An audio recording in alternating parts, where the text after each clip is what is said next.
Pressure কুকারে পাকা আম দিয়ে নরম তুলতুলে কেক বানিয়ে রেখেছেন? না বানিয়ে থাকলে এই রেসিপিটা ট্রাই করতে পারেন। Hello everyone, welcome back to my channel. আমার ছোট্ট পাঁচফোড়ন রান্নাঘরে আজকে রেসিপি পাকা আমের কেক। তো চলো, প্রথমেই কিন্তু আমি একটা আম নিয়ে নেব। আমটাকে এইভাবে ছুরি দিয়ে আমি কেটে নেব। দেখো, এইভাবে ছুরি দিয়ে কেটে নিলে আমটা খুব সহজেই উঠে আসে। আবারও এরকমভাবে আমের একটা সাইড নিয়ে চামচ দিয়ে এইভাবে তুলে নিলেও খুব সুন্দরভাবে উঠে আসে। তো আমি এখানে একটাই আম নেব। তো এইভাবে আমের পাল্পটা আমি নিয়ে নেব। দেখো, খোলায় কিন্তু একটু আম লেগে নেই, পুরো আমটাই উঠে আসে এইভাবে নিলে। এক বাটির মতন আমি চিনি নিয়ে নেব, আর 1.5 চামচের মতন সাদা তেল, আর একটু ভ্যানিলা এসেন্স নিয়ে নেব। আর এখানে আমি দুধটা নিয়ে নেব। তো সমস্ত কিছু ভালো করে মিক্স করে নেব। এবারে আমের পাল্পটা আমি একটুখানি ছেঁকে নেব। তো এইভাবে আমি একটা চালনি নিয়ে এইভাবে ছেঁকে নেব।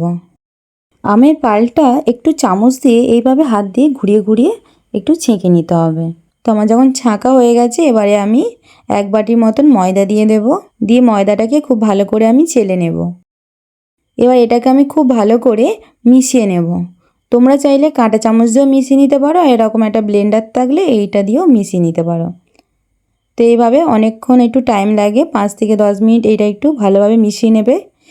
এখনও কিন্তু আমি বেকিং পাউডার দিইনি। এবার কিন্তু আমি এর মধ্যে বেকিং পাউডার দেবো। আগে খুব ভালো করে মিশিয়ে নিলাম, তারপরেই কিন্তু বেকিং পাউডারটা দিয়ে দেব। বেকিং পাউডার দেওয়ার পর কিন্তু খুব বেশি একটা নাড়া হবে না। তো এখানে আমি 1/2 চামচেরও কম বেকিং পাউডার নিলাম। তো তোমরা দেখে নিলে তো সেই মতনই বানিও। ভিডিওটা ঠিক যেমন দেখতে পাচ্ছ ঠিক সেইভাবেই বানিও, তাহলে কোনো অসুবিধা হবে না। তো এইভাবে আস্তে আস্তে আমি এটা একদম মিশিয়ে নেব।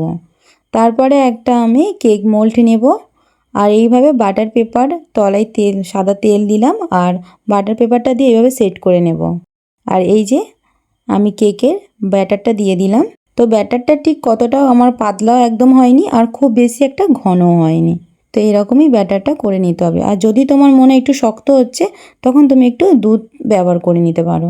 লিকুইড যে দুধ থাকে ওই দুধ ব্যবহার করে নিতে পারো। ভিতরে যদি আমার একটু হাওয়া থাকে, তাই আমি একটা কাঠি দিয়ে হাওয়াটা বের করে নিলাম।